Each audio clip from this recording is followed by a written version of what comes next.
Welcome back to Memorial Stadium. The Golden Eagles answer a touchdown pass from IUP.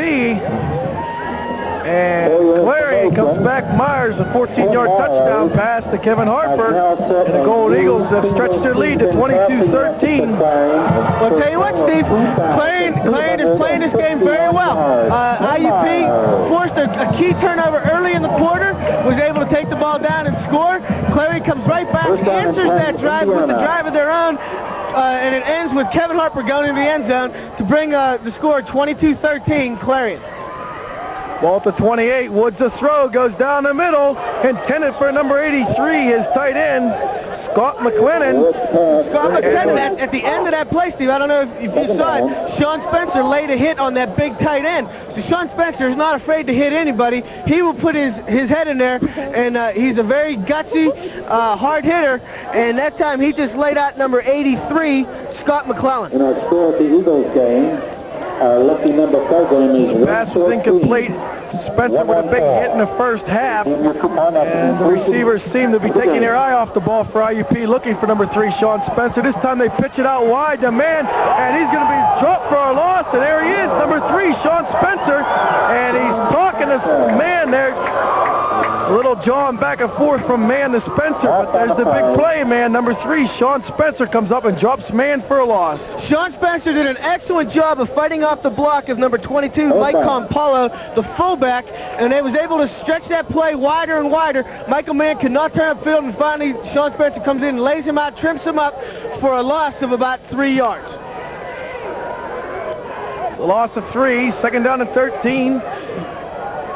5:47 remaining in the third. Woods a throw again. He's under pressure, gets it off, down the middle, completes it to number 7, John White. And it's going to be close to an IUP first down. Woods again under pressure, did an excellent job to get it off, and he found his favorite target, number 7, John White. Well, I'll tell you what, Steve, hopefully Clarion doesn't fall back into the what happened last week at Slippery Rock. In the first half, Clarion's defense held Slippery Rock. They were able to do anything they wanted to, and then they started blitzing from all over the place. Hopefully Clarion doesn't fall into that trap this week. They can't afford to blitz on every down. They got to watch it, and they got to stay in their regular defense and blitz only when they have to. It seems like the same scenario. They led it 15-10 last week. This week they led 15-7 at halftime. They came out. Slippery Rock scored first in the second half last week. IUP scores first in the second half this week. But then Clarion came back and responded. And last week in the second half it was a shootout. 61 points scored in the second half. And for Clarion, they need to establish their defense again like they did in the first half and hold IUP. Well, there was motion on that last play. IUP jumped offside, so it brings up a 1st and 15. And like you said, Steve, last week they were able to hold off Slippery Rock. I don't know if Clarion can get into a shootout with IUP and come up victorious in this game. Woods again to throw. He goes down the middle. It's tipped, and it's caught by McLennan, number 83. And he did an excellent job to keep his eye on the ball and comes up with a big catch, another IUP first down. Well, number 95, Eric Accord, again, number 3, Sean Spencer were on the coverage of number 83, Scott McClellan. The ball was tipped. McClellan had an excellent concentration on the ball. He followed it all the way and was able to come down with a big reception to take IUP out of possible danger. Brings up a 1st and 10 on the Clarion 40. Clint Terzer was there, number 96 for the Golden Eagles, but it was in and out of his hands and picks up a IUP first down. Woods does a great job to get away from Brad Klein. He's going to run it out of bounds. A gain of 4, and now there's a flag. It's going to be a late hit against Clarion. There's also a man down, Steve. I don't know who that is.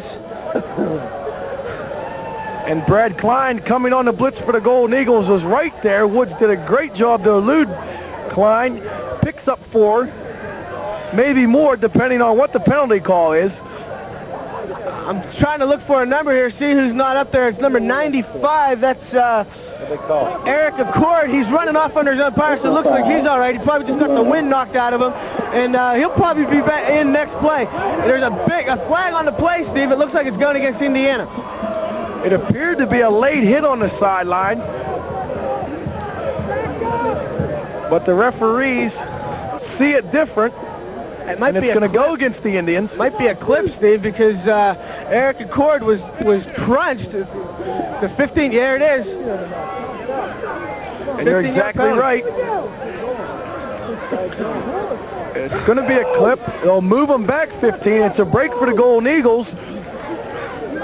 And number 5, Eric Accord shaking up. And if the trainers come out, you have to come out for a play. That's the rule. So Accord will sit out for at least one play. He's standing with the coaches on the sidelines now, Steve. I would expect him to come back in next play. 2nd and 21. Woods to throw again. The Golden Eagles flush him out. He comes to the near side for White. Completes it. And White gets back to the original line of scrimmage at the 39-yard line. I'll tell you what, Steve. Scott Woods is doing something we really didn't expect from him. He's 6'3", 192-pound quarterback, but we were saying at the top of our broadcast, he's really not too mobile. Right now, on this drive, he's shown that he's able to roll out of the pocket a little bit to his right and left and set up and find his receivers. He's done it the past couple downs, so now Clarion's got to watch that. They label him a pocket quarterback where he likes to stay in the pocket and step up and throw the ball. It's 3rd and 9. Woods to throw again. He's going down the middle for his tight end, McLennan. And McLennan comes up with a catch. Again, the big tight end, number 83, comes up with an IUP first down. Again, Clint Terza, number 96, and Sean Spencer were on the coverage, but McClellan's just so big that he just reached up over the top of those two guys, and it brings up a big first down for IUP deep into Clarion territory on the, looks like the 13-yard line. And Eric Accord, number 95, is back in the game, Steve, so he obviously wasn't hurt too bad. 1st and 10, ball at the 17. White in motion to the near side along with Smith. Man alone setback. Woods plenty of time. Now he's flushed out and he's going to be dropped. Number 58, Jason Reinhardt, along with number 95, Eric Accord. Clarion's secondary should be commended on that play, Steve. Scott Woods was looking for his big reception man, number 7, John White, who was in the end zone, but Sean Spencer was all over him on that coverage. Scott Woods had nowhere to go with that ball. He had to tuck it under and take off underneath, but this Clarion defensive line did an excellent job to bring it down for a minimal gain of a yard. Woods picks up a yard to bring up 2nd down and 9. Ball at the 16, 3:23 remaining. Clarion up on top, 22-13. Woods a throw into the end zone, and in and out of hands, the number 3, Jerome Smith, had it and dropped it. Number 2, El Ponder on the coverage for the Golden Eagles. And there you see the frustration on Scott Woods. The ball, it couldn't have been thrown any better. He put it only where number 3, Jerome Smith, could get it. He had his hand on the ball, but he couldn't come up with the reception, so it brings up a 3rd and 9. And Scott Woods is kind of frustrated, it looks like, on this drive. 3rd down and 9. 2 downs for IUP. They've went for it numerous times on 4th down.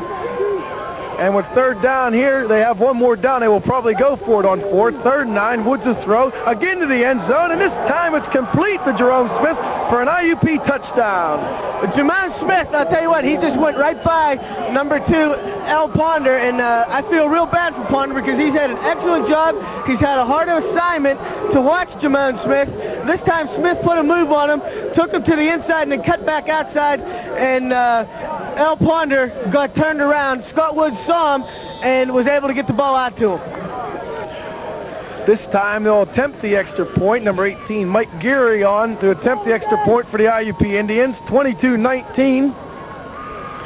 A 9-yard touchdown pass from Woods to number 3, Jerome Smith. The snap, the kick, it's up, and it's good. So IUP answers a Clarion touchdown and narrows the gap, but Clarion still leads 22-20.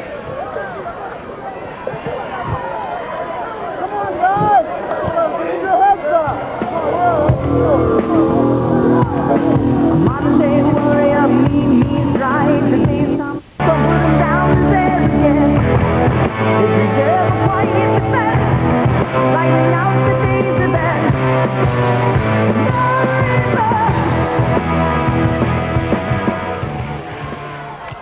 Welcome back to Memorial Field on the campus of Clarion University, the PSAC championship game. Clarion and IUP, and a 9-yard touchdown pass from Woods to his favorite target, number 3, Jerome Smith, has answered a previous Clarion scored, and there they got to 22-20. And as we said, Brian, Clarion cannot afford to get in a shootout with IUP, as they did last week with Slippery Rock. And Worthy will take it at his own 8, bring it across the 20. He's up the middle to the 30, all the way to the 35-yard line. We saw Marlon Worthy last week. He's the return man for Clarion. He had a big 67-yard punt return for a touchdown. He also had 2 long passes of 57 and 77 yards pass receptions for touchdown. And this time, on this kick return, he almost broke it for a big play for Clarion. First down and 10, ball at the 35.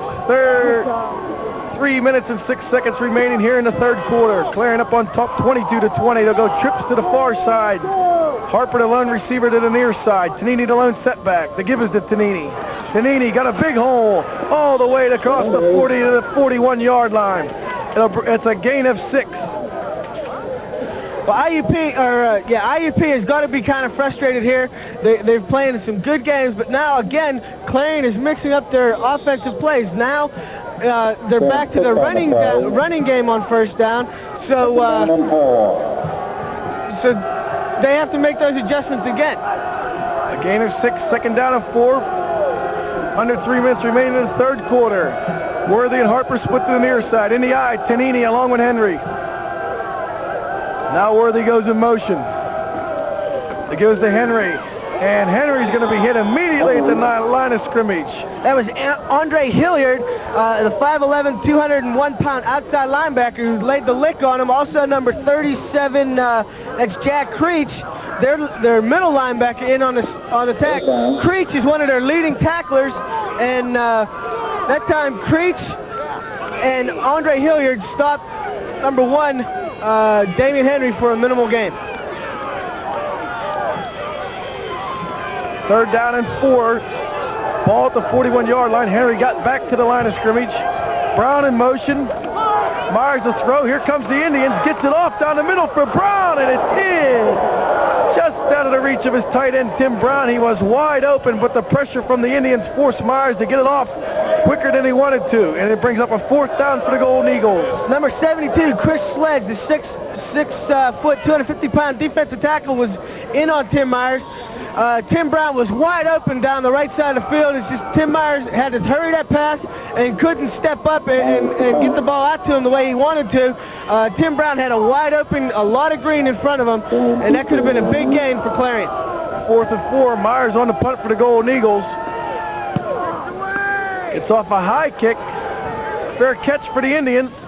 Number 11, Mike Woods comes up, and the fair catch it for the Indians at his own 34-yard line, where IUP will take over possession.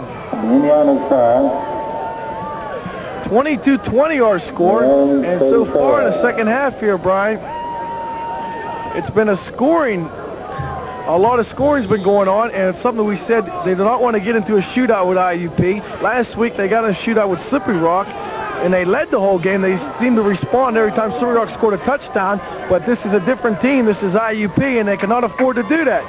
Play action. Woods' the throw comes to the near side, and it's going to be knocked away. It was intended for number 40, Theo Turner.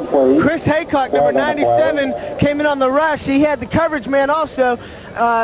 Chris Haycock did an excellent job. He realized he was burned, and it was the pass was going to his man. He got his big paw up there and was able to knock that ball out before number 4, Chuck Wyatt, could come up with that pass. The legal man downfield, and the referee waves off the flag because the ball was tipped. I'll tell you what, Steve, looking down on the Clarion sidelines, it looks like number 72, Brent Lehman. It looks like he's the defensive end for Clarion. It looks like he's done for today. He's on crutches. He has his right knee all wrapped up. So it looks like Brent Lehman had an excellent day so far for Clarion. He's done for the day. Second down and 10 on the tip pass. Ball rested at the 34-yard line. 1:26 remaining in the third. Man the lone setback. Woods the throw. Goes to the far side. The Turner, and completes it. Taken down by number 96, Clint Terza. Well, Clint Terza had the coverage on number 40. That's Theo Turner. who's had a nice day for the receiving corps for this IUP offense. And Scott Woods was able to get the ball out to Turner. He turned upfield, and Clint Terza brought him down, but not before Turner can get a gain of 10 yards. It was enough for an IUP first down. Ball at the 45-yard line. A minute remaining, third quarter. They're up in the eye. Harrison man. Smith to the near side. White to the far side. Under tremendous pressure, and he's going to be sacked by number 5, Frank Andrews. We've called his name all afternoon. He's been in the backfield. He's been the inspiration for this Clarion defense. And again, he's in the backfield and drops Woods on his back for a loss. Frank Andrews, the spark plug for this Clarion defense. Also, Brad Klein, number 30, was in there, along with number 97. That's Chris Haycock. Those three guys have been all over Scott Woods all day. They come up with a huge play on this down to bring up a second, and it looks like 20. But Frank Andrews and Brad Klein are having excellent game here for this Clarion defense. The sack is a loss of 10. It's a second down and 20. The ball at the 35. Woods to throw under tremendous pressure, and he's going to be dropped by number 96, Clint Terza. Terza from the near side comes right in there untouched and drops Woods for another loss. Well, Clint Terza, number 96, usually lines up on the left side of the line. This time he came over onto the right side, and he came in untouched, unscathed, and was all over Scott Woods. That's the end of the third quarter, Steve, and we got one more quarter to play. I'm looking for a very emotional game. This Clarion defense is having an excellent day. 15 minutes of football remains. The PSAC West champion will be crowned this afternoon. Clarion leads 22-20.